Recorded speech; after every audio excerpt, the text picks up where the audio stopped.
Welcome to Warehouse Safety Tips. If you're a seasoned vodcast viewer, this vodcast is going to be different from most that you watch.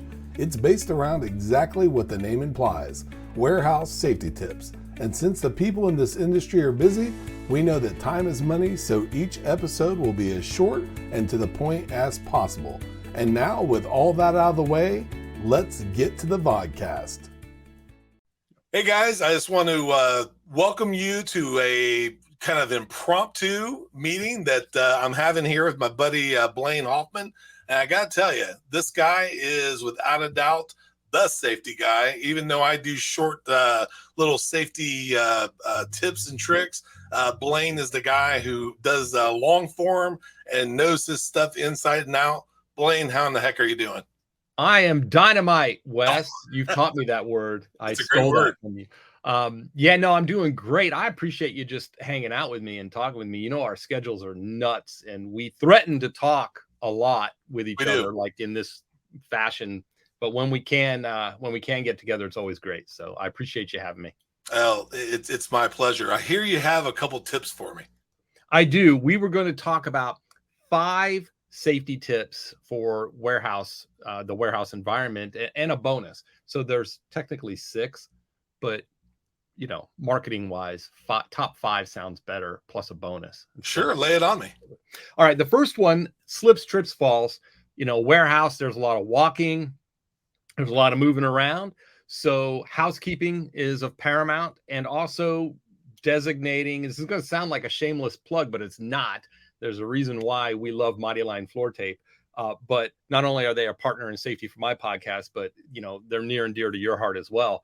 But obviously, making sure that we mark our facilities appropriately, make sure we designate where things go and where they shouldn't go, and then clean as you go, having good policies, train and coach everybody that works in a warehouse environment to spot those types of hazards so that we don't have slips, trips, falls. So that's a big concern. Number 2, material handling.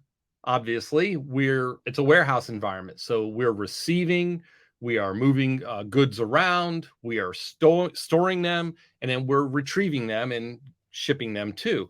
So material handling is a huge concern. That's just manual material handling that with our workers, right? Lifting, unpacking stuff, packing stuff, building pallets. So you got ergonomics, you got backs, you got shoulders, all of that stuff. So you got to have a good program in place to address those types of hazards.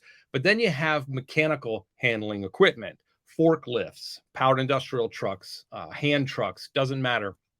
We have hazards all over the place related to those devices as well. And especially forklifts are especially hazardous. So you got to have a good program in place, the training, coaching, and oversight for those activities as well. Number 3, falling objects. I mean, we're dealing with racks and shelving, so we've got to make sure everything is secure.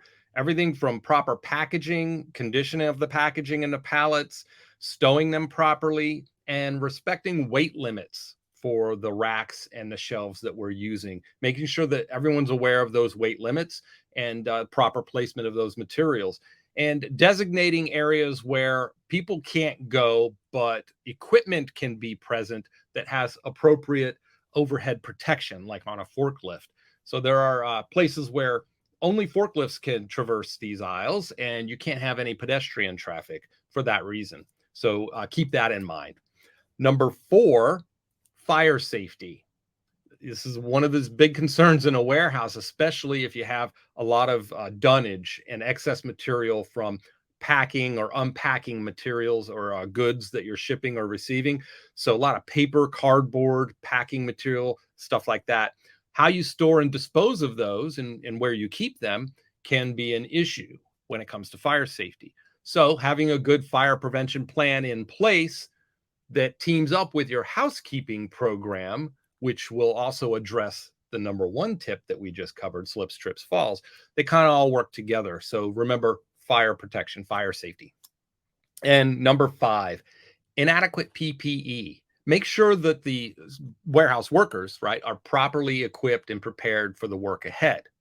So along with slips, trips, falls, sometimes those polished, finished warehouse floors can just naturally be slippery. So having proper footwear, making sure that you address that in your policies and procedures, have some recommendations for the workers on proper footwear, if not mandatory footwear for certain workers in certain areas like maintenance. If they drop tools, you might want to have safety-toed shoes, things like that. But make sure you address proper PPE. Gloves are included, sleeves, if you're wearing short sleeves and you're dealing with a lot of cardboard and materials that could cause even minor types of first aid injuries, that's something that you're going to want to be concerned about. So do a proper risk assessment of all the things that your workers are going to be doing that would require some sort of protection on their person, and make sure you properly equip and train those workers for that. And the bonus, it goes kind of wraps all of these things up, whether you have an injury, illness, an incident, a fire that we covered, you're going to need emergency preparedness, right? You're going to need to cover that. So have a really good emergency action plan for your site that covers proper notification, evacuation, or shelter in place, proper response to medical emergencies, work-related and non-work-related. Have a list of all the local authorities, even the utilities companies, if you need to shut down the electric or shut down gas or water, things like that. Just have a really good emergency action plan in place for your specific site. It has to be site specific, and make sure everybody knows their role, and then do drills. Make sure you're doing drills to keep it top of mind so that, the time you need to learn about the EAP, the emergency action plan, isn't when an emergency happens. So you should already be familiar with it. But those are it. Those are the top 5 plus a bonus common safety concerns in a warehouse environment. And I'd even throw in a 7th, we could throw in 20 more, I guess, that we could call the ultimate bonus, and that is training on all those. Because if you don't know what to do, you can't do it. So things get so kind of nose, eye, and ear blind in a factory, in a warehouse, and any sort of a facility where safety is going around, which should be everywhere. If you don't train, you can't enforce. So I think that it always loops back to that. So Blaine, in addition to these awesome tips, in the background I see a green, yellow, and black book. I talked about you being the safety guy. You literally have wrote the book on it. Tell me about your book. Well, I didn't write the book on safety, but I did. We did just push this book out recently, Rethinking Safety Culture. And we were talking earlier before we hit record. It was really a passion project of mine. I'd recorded a series of podcast episodes on this topic a couple of years back. And even 4 or 5 years ago, I kind of talked about integrating safety into existing business processes. So I kind of took those episodes, the content of those episodes, and I wanted to see if it was possible to repurpose that content and organize it in a way that made sense into a book. So that was what I did with Rethinking Safety Culture. The crux of it is busting this safety culture myth, this very common problem safety professionals have, which is, why don't we have a strong safety culture? And we say safety culture like it's a separate culture or a subculture that needs to exist with the other cultures that are out there. Like, we don't have an HR culture. We don't have a separate maintenance culture. We don't have a separate productivity culture. It's just about integrating safety into the existing business, and it's just a workplace culture. It is an aspect of our overall workplace culture, and safety does support the business, why the business exists. And so that's what we kind of break through on in this book. Well, that's absolutely awesome. I want everyone to know that, Blaine is the host of the Safety Pro podcast. It is, kind of the quintessential, just ongoing source for safety subjects, safety interviews. And, I can't thank you enough for, just everything that you do, not only as a friend, but, the work that you've done with Mighty Line and just, everything that you do. So thank you very much, for the tips, the info on the book, and just being you.